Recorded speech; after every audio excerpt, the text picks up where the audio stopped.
পয়গম্বর ইউসুফ আলাইহিস সালাম মিশরের ক্ষমতা চেয়ারে বসে দুর্ভিক্ষের সময় মানুষকে খানা দেয়, পেটে ক্ষুধা নিয়ে মানুষ লাইনে দাঁড়ায় গেল। ইউসুফ নবী বসে আছেন, খানা দিতেছেন, সবাইকে খানা দিচ্ছেন, খানা আর খানা। লাইনে দাঁড়ায় দাঁড়ায় মানুষ খানা নেয়। এই লাইনের মধ্যে একটা যুবক দাঁড়ানো। ওই যুবক খানার দিকে তাকায় না, ওই যুবক তাকায় আছে ইউসুফ নবীর সুন্দর চেহারার দিকে। শানি দাগায়ে বুয়াদ মানন্দ দিদা তোরা দিদা ওয়া ইউসুফ রাশনিদা।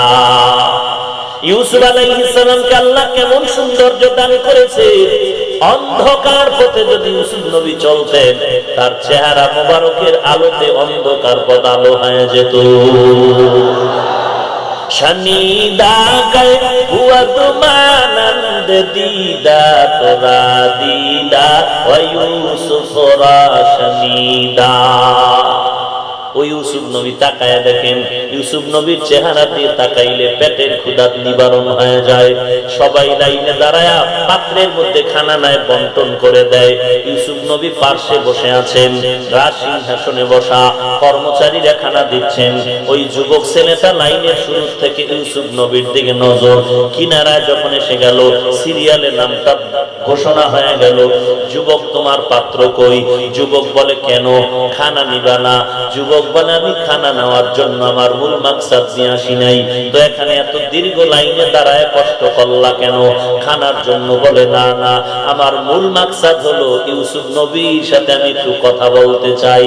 ইউসুফ নবীরও নজর পড়ে গেছে, এই যুবক শুধু আমার দিয়ে তাকায় আছে, কারণটা কি? ইউসুফ নবী যখন বুঝতে পারলেন এই যুবক সন্তান আমার সাথে কথা বলতে চায়, ইউসুফ নবী বললেন আমার কাছে আসতে দাও। ইউসুফ নবীর কানের সাথে মুখটা লাগাইয়া যুবক কি যেন আস্তে আস্তে বললেন।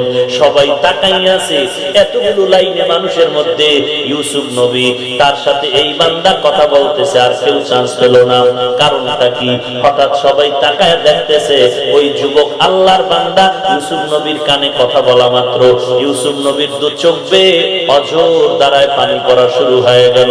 কান্নার আওয়াজ, কান্না অবস্থায় বলে এরে কর্মচারীরা, আমার এই বন্ধু তেরে যা চায় দাও, কোনো মাপ নাই, যত পারো দাও, পাত্র না থাকলে ব্যবস্থা করে দাও।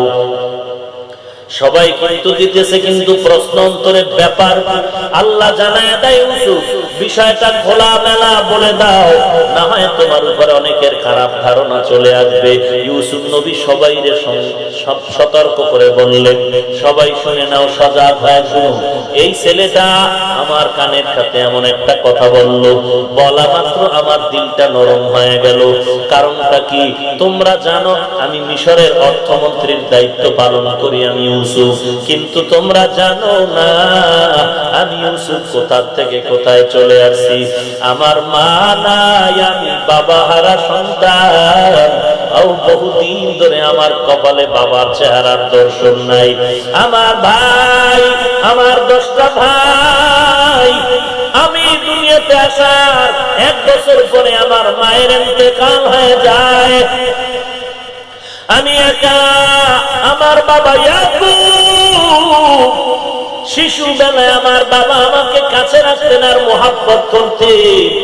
আমার বাবার আদরটা আমার অন্য সব 10টা ভাইয়ের নজরে খারাপ লাগলো। আমার ভাইয়েরা গোল মিটিং করে আমার বাবাকে বিভিন্ন অপকৌশল করিয়া এরপরে আমাকে নিয়ে গেল বাবার কোল থেকে। আমাকে নিয়ে ওরা জঙ্গলার মধ্যে এমন মারা মারলো, মারতে মারতে আমাকে রক্তাক্ত করে ফেললো। আমি সেই কষ্ট করাই ইউসুফ আমার মারিয়া ওরা শেষ করে নাই।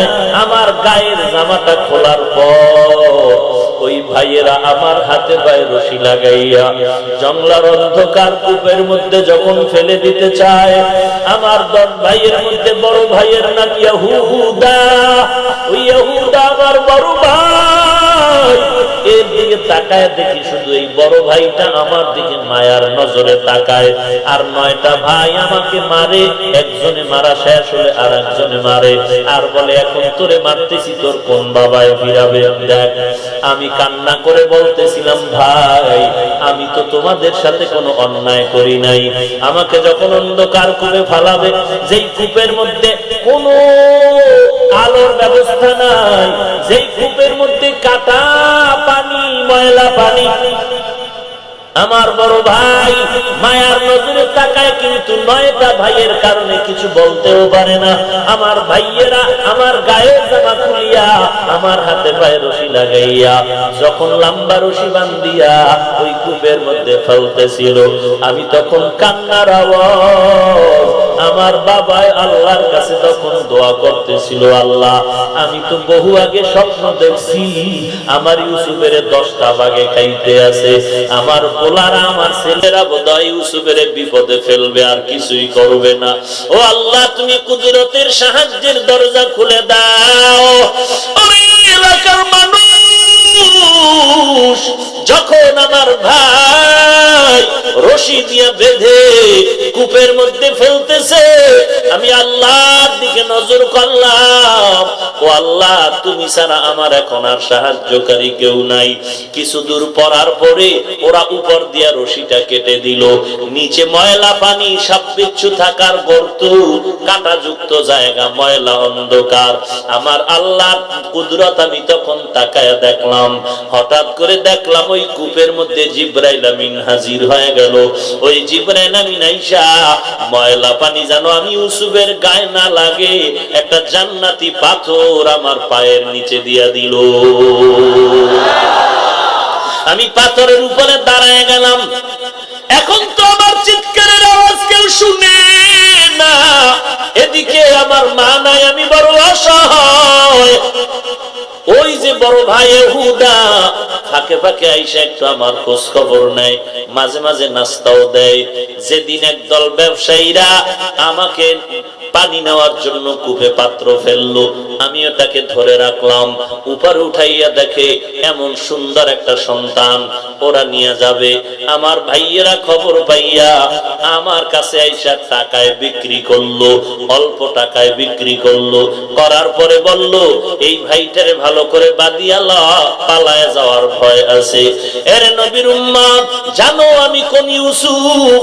ওই মিশর থেকে আমাকে ওই যে আমার এলাকার থেকে মিশরে নিয়ে আসছে ব্যবসায়ীরা মিশরের বাজারে বিক্রি করতে। ওই সময়ের তদানীন্তন প্রধানমন্ত্রী আজিজে মিশর তার স্ত্রী জোলাইখা আমাকে খরিদ করে নিল, শরীরের ওজন পরিমাণ স্বর্ণ দিয়া ঘরের মধ্যে আমাকে রাখলো। বাদশা বড় আদর করে রাখলো।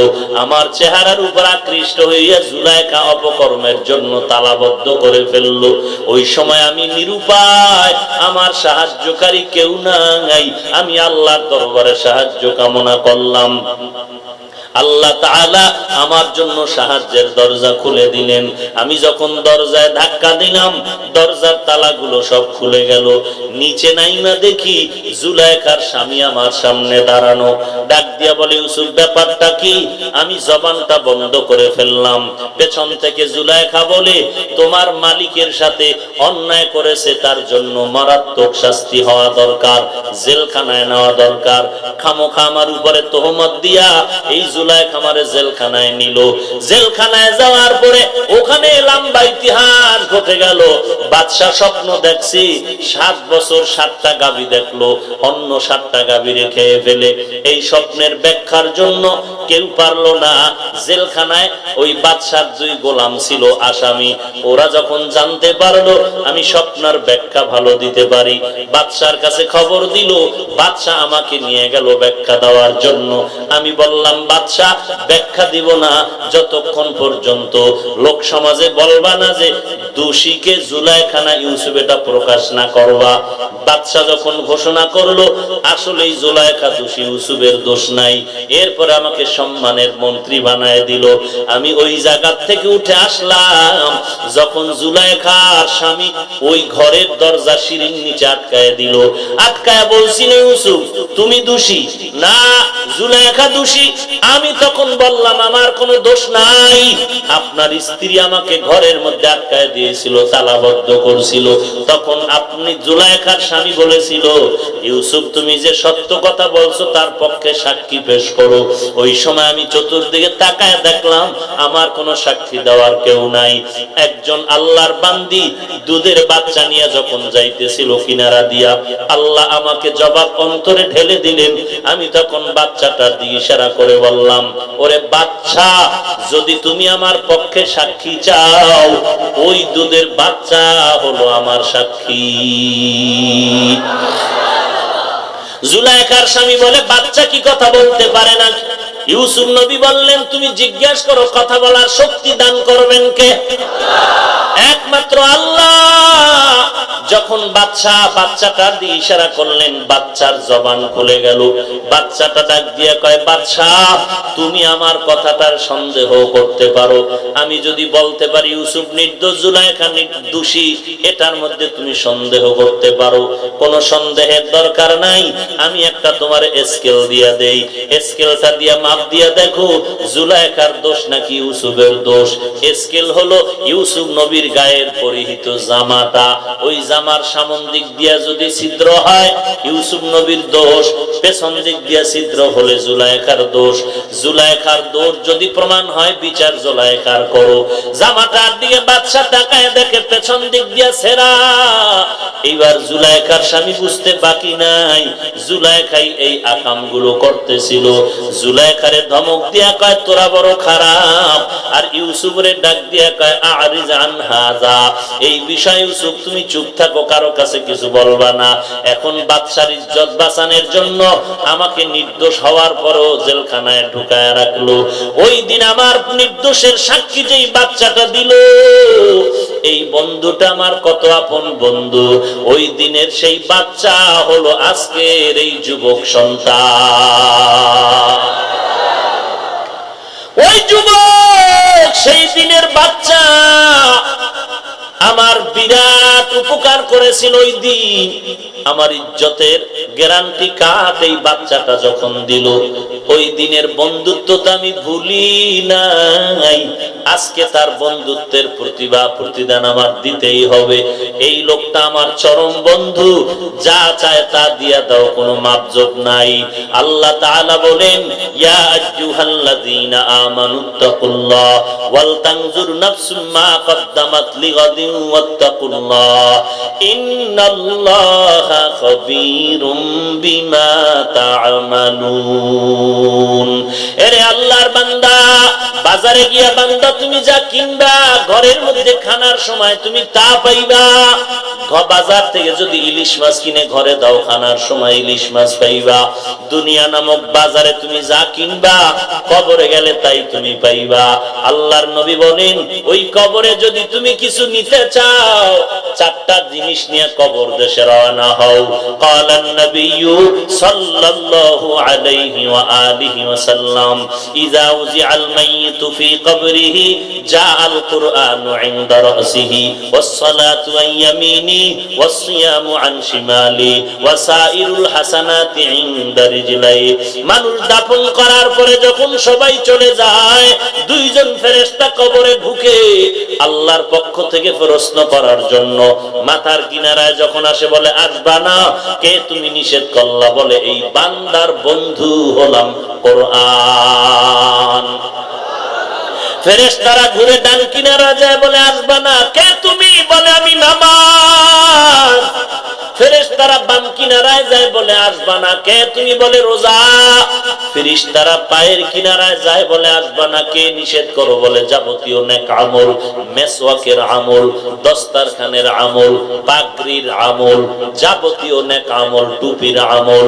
এরে নবীর উম্মতের দল, এই চারটা আমল নিয়ে কবর দেশে যাও, কোরআনটা পড়ো, পাঁচ ওয়াক্ত নামাজ পড়ো রে বাবা, রমজানে রোজা রাখো, আর যাবতীয় নেক আমলগুলো করো।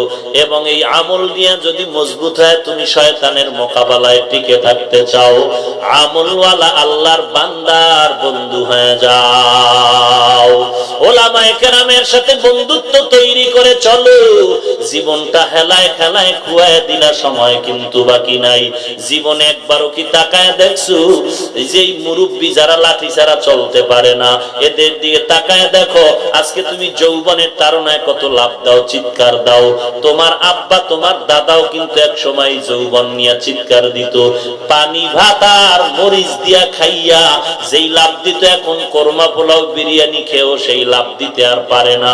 এরে আল্লাহর বান্দা, যদি হায়াত থাকে তুমিও কিন্তু এইভাবে একদিন বুড়া হয়ে যাবা। কোনদিন তো টের পাও না গালের মধ্যে দাড়িটা কোন দিন গজায় গেল, দাড়িওয়ালারা টের পাও না যে কালো দাড়ির মধ্যে সাদা দাড়ি কোন দিন গজাইলো, কোন দিন টের পাও না তোমার হাতটা দুর্বল হয়ে গেল, কোন দিনও তুমি টের পাও না তোমার সেই ভরা যৌবন কোথায় চলে গেল। এরে আল্লাহর গোলাম, তওবা করে নাও। দুনিয়াটা তো এমনই, একদিন ছিল যৌবনের জোয়ার, আবার এমন একটা সময় আসবে বান্দা শিশু বেলার মতো তুমি দুর্বল হয়ে যাবা, খানা কেউ আগায় দিলে খাইতে পারো না, হয় না। এরে বান্দা, যৌবনের জিন্দেগিটা তুমি আল্লাহর ইবাদতে কাটাও। এরে যুবক আল্লাহর গোলাম, তোমার মতো যুবক স্কুল কলেজে লেখাপড়া করে নামাজ বাদ দেয় না, অভাব নাই। তোমার আমার মতো যুবক সন্তান র‍্যাব, আর্মি, পুলিশ, বিডিআর এর চাকরি করে নামাজ বাদ দেয় না, অভাব নাই। তোমার আমার মতো যুবক সন্তান শ্রমিকের কাজ করে নামাজ বাদ দেয় না, অভাব নাই। তোমার আমার মতো যুবক সন্তান ড্রাইভারি করে নামাজ বাদ দেয় না, অভাব নাই। তোমার আমার মতো যুবক সন্তান কত কষ্টের কাজ করে তারপরও নামাজ বাদ দেয় না, ড্রাইভারি করে, রিকশা চালায়, আজান হলে নামাজের জন্য রেডি হয়ে নামাজে দাঁড়ায় যায়। এরে নবীর উম্মতের দল, আল্লাহর কাছে তওবা করো, নামাজ পড়ো, পর্দা করো, মা বাবার খেদমত করো। জীবনটা শয়তানের ধোকায় পড়ে গুনাহে কাটাইছো, আল্লাহ তাআলা তওবার দরজা খুলে ডাকতেছেন, উদউনি আস্তাজিব লাকুম। বান্দা, তুই তওবার ডাক দে, আমি জবাব দেওয়ার জন্য তৈয়ার হয়ে আছি। আল্লাহর কাছে তওবা করো, হে মালিক, জাহান্নামের এক সেকেন্ডের আযাব সহ্য করার শক্তি আমাদের কারো নাই। ও আল্লাহ, শয়তানের ধোকায় পড়ে গুনাহ করেছি, আজকে তওবার সুযোগ পেয়ে গেলাম, আজকে তওবা করলাম, আর জীবনে নামাজ ছাড়বো না, বেপরদায় চলবো না, মা বাবার সাথে বেয়াদবি করব না, আলেম ওলামাদের বিরোধিতা করব না, কোরআন সহিভাবে পড়বো। আল্লাহ তোমার দ্বীন অনুযায়ী নবীর তরিকা। আমিন। আলহামদুলিল্লাহি রাব্বিল